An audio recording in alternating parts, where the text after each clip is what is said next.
right, I'm going to review the Rainsong Shorty. This is the SFT model. It's been discontinued earlier this year. You might still be able to find ones around. You can still get the gloss model around. But anyway, I'm making this review because when I was looking into this guitar, a carbon fiber guitar, about a year ago, I really couldn't get any reviews that kind of told it like it is. I got a lot of description. I got a lot of stuff that was just kind of, it didn't really feel impartial to me. And I wanted to know, like, basically the question is it good? Specs, numbers, things like that, they don't tell you whether something's actually good. So I wanted a little more evaluation. Most of the reviews that you'll see, and again, in this review, you're not going to see, I'm not going to do a ton of playing for you. There's other reviews where you can hear virtuosos just kind of going off on it. I don't think that you can really get the sound of a guitar that well from a YouTube video. Has a lot more to do with the player, how it's recorded, etc. I think you got to sit down, you got to play it yourself. In the absence of that, I can kind of tell it to you, but that's not where you're going to find it. I'm not a virtuoso like that. The other reviewers are usually seems to be like a store or a manufacturer or a magazine that might want to still maintain a relationship with the guitar manufacturer. I've got it. I own it. I don't owe anybody anything, so I can just give you the real deal on this guitar. Okay. This is not a great sounding guitar, in my opinion. That said, it's actually, I think it's totally indispensable for me. I really, really like having it. And you might say that's kind of a weird thing. You know, aren't guitars usually evaluated on how good they sound? It sounds fine, okay? And it's become my primary guitar, not because of the sound of it, but because it's really comfortable to play and there's no worry because of the construction of it. So I'm going to talk about mainly three things: the construction of it, the sound of it, and the playability of it. All right. So obviously it's carbon fiber and glass fiber. I shouldn't say obviously. That's what it is. There's no wood in the guitar. So what does that mean for you? That means that it's not going to respond to humidity like a wood guitar would. It's relatively inert. It's very stable.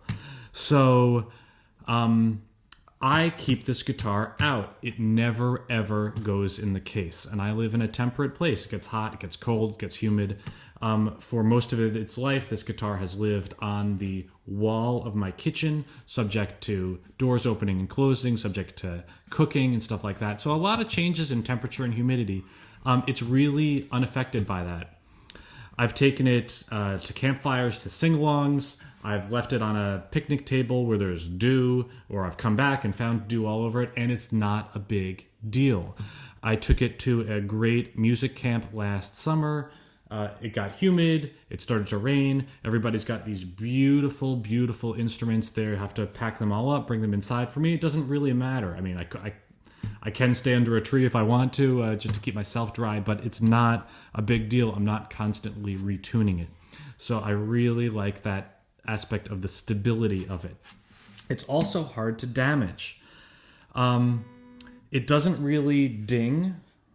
I suppose if you hit it hard enough, it would probably shatter, but that hasn't happened. But you know, I had a Taylor GS Mini that would get little dings on it because there was no binding on it, and just little things like that, little dents and dings.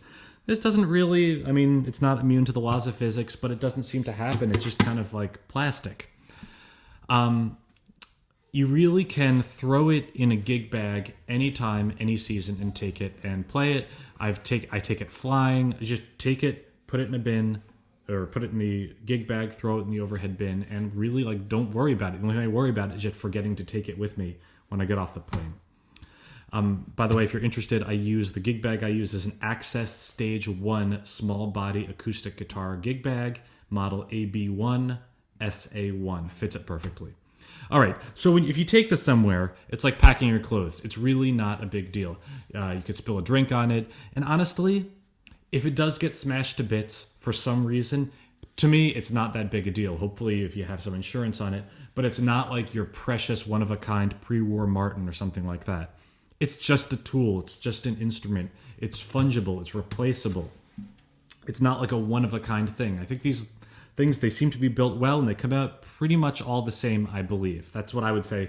I think there's probably going to be less variation than in a wood guitar because of the lack of any sort of organic material. You don't have to worry about what part of the tree, what season it was cut down in, different climates, where it was built versus where you're playing it and stuff like that. That really shouldn't matter as much. So that's a really nice thing about it, just kind of the no worrying about it. Obviously, you don't want to lose a expensive guitar, but still. On that variation, what's nice is that you can just buy one. If there's not a dealer near you, you can just buy one and it'll show up. And if you like it, you like it, great. It's not quite like having to go to every music store around testing out like 20 Gibsons to find the one Gibson that really sings, as opposed to a bunch of them that are going to be like, not to slag on Gibsons too much, but you know what I mean. So you could pick it up online, you could pick it up used, and it wouldn't be that big a deal. I don't think you really need to worry about it. It's really not going to be subject to that much variation. So that's the big thing that I like about it. I like being able to travel with it.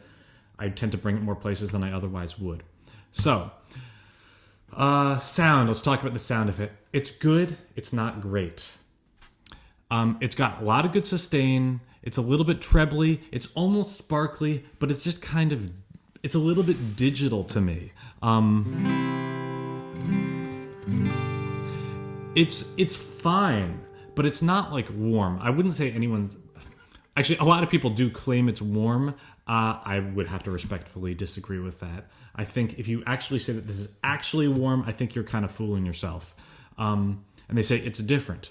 Here's the question. Would you ever prefer this sound to the sound of a good wood guitar?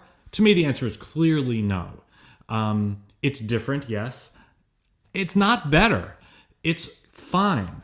And it's, unless you're recording something, for studio consumption, something like that, where it's going to matter more, yes, the sound really matters. But if I'm being honest, if I'm sitting around my house, going out to the park, going to the campfire, I can have a good sounding guitar that's not, in my mind, a great sounding guitar. I'll play a little bit for you. Something with some picking, some strumming.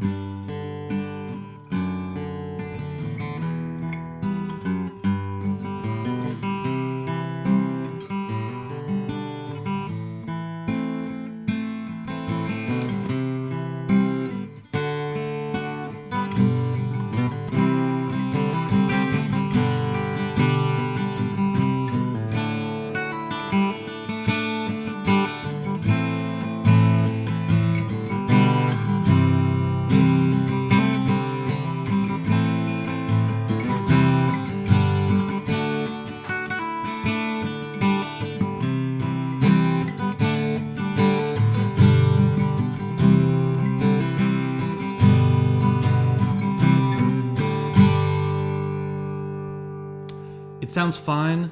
If I compare it against my Eastman, I've got an Eastman 10 OM, similar size guitar, also an orchestra model. Not a tremendously expensive guitar. It just sounds better to me. The Eastman does.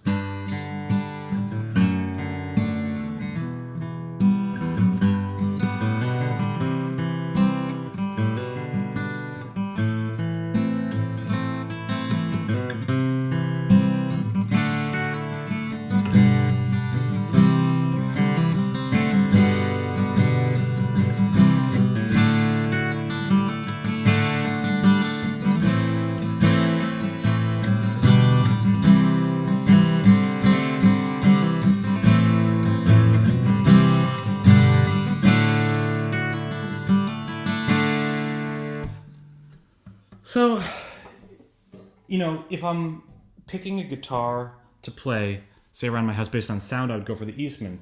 But I'm just telling you, honestly, I play this most of the time. A couple other comments on the sound. There is some surface noise if you tend to brace your fingers against it. Because of the surface of this model with this fine texture, I'm not amplifying it. It really is kind of loud. So that's not a deal breaker. You can just always get a pickguard, like a slick pickguard, and glue it on there, and then that's done. And then it does have this line out. So they've got this Fishman amp. It's a piezo amp. I don't think it sounds very good in my opinion. I would mic it whenever possible. It's passable with that, but I haven't taken the time to really fiddle with it to make it sound great. But to me, it doesn't sound that much like a guitar when it's going out there. All right, moving on. Playability. The playability on this guitar is really good. The neck is a little bit. It's definitely on the thick side. I wouldn't say that it's like vintage Gibson thickness, that kind of baseball bat, but it's definitely thick. I've gotten used to it. I think honestly, having a thicker neck is good if you have any sort of wrist pain or tendonitis. I think it's good to have a larger thing to hold on to. And it's pretty comfortable. I wouldn't mind it slightly thinner. I'm not talking like electric Ibanez, wafer thin kind of thing. I wouldn't mind it a little thinner. And the reason for that in particular is just it gets a little awkward for me when I'm capoed up. So if I'm doing something, especially if you like to do chords with a thumb over the neck, in a position down here, it's fine, the F chord. But if I'm going to come on up to, say, like a fourth position, it starts to feel a little bit awkward to me. And I think that's partly due to the neck thickness. I'm trying to get this over here, the angle that it's coming at. And if I'm going up higher than that with this, it just doesn't feel very good. So I think I pretty much like to capo it maybe up to 3. 3 is fine. Up higher than that, for me, with my hands, I got kind of medium hands, it doesn't feel great. That said, the interesting thing, so of course what I would say is, if you got small hands, I'd maybe try one out first, because it is a thicker neck, but that said, a lot of people seem to like it. That said, I think it feels really good. I don't know if you know the deal with this. So the neck joint, it connects at the 12th fret rather than the 14th fret, which is more typical. So you got the 12th fret coming in here. Regular scale, it's a 24/9 scale neck, but the whole thing's kind of shifted in because it joins at the 14th neck. So honestly, in the open position, it feels really, really comfortable to me. I'm not reaching out or anything like that. It's just a nice distance. It just feels comfortable. It's very kind of like ergonomic, so I like that. Capoed up, to me, it starts to get a little bit tight. Coming up here, I know this is cut away, but to me, I mean, this is practically like in front of my belly button. Maybe it would be anyway, but it doesn't feel great to me to be coming up that high. But it's okay. All right, it's an OM body. It's not a travel guitar, but it's really good for a travel guitar because it's, again, the body's a little smaller. It's not so deep. You put it in the gig bag, and the neck is shorter, so the whole thing is a lot shorter. It can fit into a lot of spaces that it wouldn't otherwise. It's really lightweight. This thing weighs about 3 3/4 pounds, so I've played it comfortably on couches, camp chairs, benches, logs, just sitting in a hammock. I'll take it to the playground. I'll take the thing, throw it in a gig bag on my bike. We'll go to the playground, and like they'll play at the playground, and I'll just sit on at a table or a bench or whatever and play some. So it's really versatile with that. I think it's, again, pretty well made. It's got this built-in tuner on the amp. That's the best thing to me about the amp. It's really nice. You don't have to worry about having a tuner with you. Just press this tuner button. It's really nice. It doesn't go out of tuning a lot, but it's really easy to go to open tunings with it. What are some of the problems with it? I mean, the big thing is the price.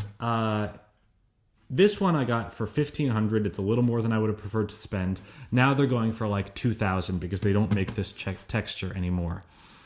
Look, it'll last forever.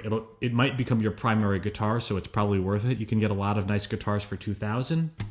I do think that this offers something special in that it's such a versatile guitar. You're going to take it with you. You're going to play it more often, especially if you live in a climate where you usually should put it in the case. It's just going to be out. You're going to grab it off the wall, grab it off the stand, and play it. So, but $2,000's a little steep.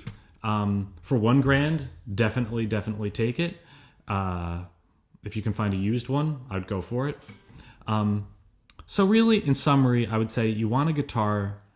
This fits the bill for a guitar that you will play.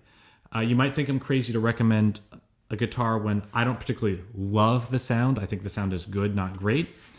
I would say it's the analogy is you might have a really nice suit, but it's good to have a pair of jeans or clothing that you wear every day, all the time, that you're really comfortable in. Same thing, a vintage sports car in the garage, nice to have, but you want something on your commute or whatever that's going to fit the bill, that you're going to use more often and enjoy more often. So for me, this guitar got me to play more. It got me to bring to more places and things like that. So it was really nice. So I'm not going to pretend, again, like others do, that this is just a different sounding guitar and that it sounds, crystalline wonderful.